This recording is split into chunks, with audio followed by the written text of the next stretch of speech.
श्री हरि ध्यानावस्था में प्रभु से वार्तालाप। साधक एकांत और पवित्र स्थान में कुश या ऊन के आसन पर स्वस्तिक, सिद्ध या पद्मासन आदि किसी भी आसन से स्थिर, सीधा और सुखपूर्वक बैठे और इंद्रियों को विषयों से हटाकर संपूर्ण सांसारिक कामनाओं का त्याग करके स्फुरना से रहित हो जाए।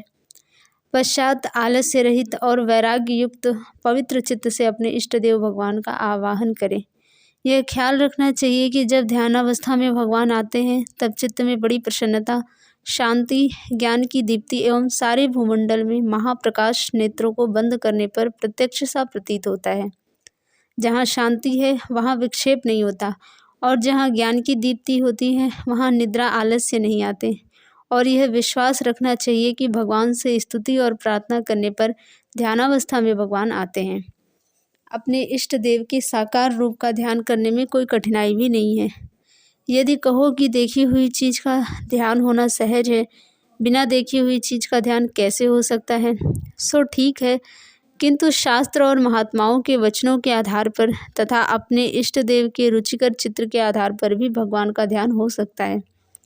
इसीलिए साधक को उचित है कि नेत्रों को मूंद कर अपने इष्ट देव परमेश्वर का आवाहन करें और साधारण आवाहन करने से न आने पर उनके नाम और गुणों का कीर्तन एवं दिव्य स्तोत्र और पदों के द्वारा स्तुति और प्रार्थना करते हुए श्रद्धा और प्रेम पूर्वक करुणा भाव से गदगद होकर भगवान का पुनः पुनः आवाहन करें और भगवान के आने की आशा और प्रतीक्षा रखते हुए इस चौपाई का उच्चारण करें। एक बात मैं पूछूं तो ही, कारण कवन बिसारे मोही।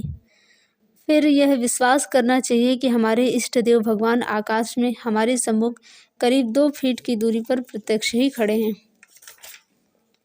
तत्पश्चात चरणों से लेकर मस्तक तक उस दिव्य मूर्ति का अवलोकन करते हुए यह चौपाई पढ़नी चाहिए। नाथ सकल साधन में हीना, कीन्ही कृपा जानि जन दीना। हे नाथ, मैं तो संपूर्ण साधनों से हीन हूँ।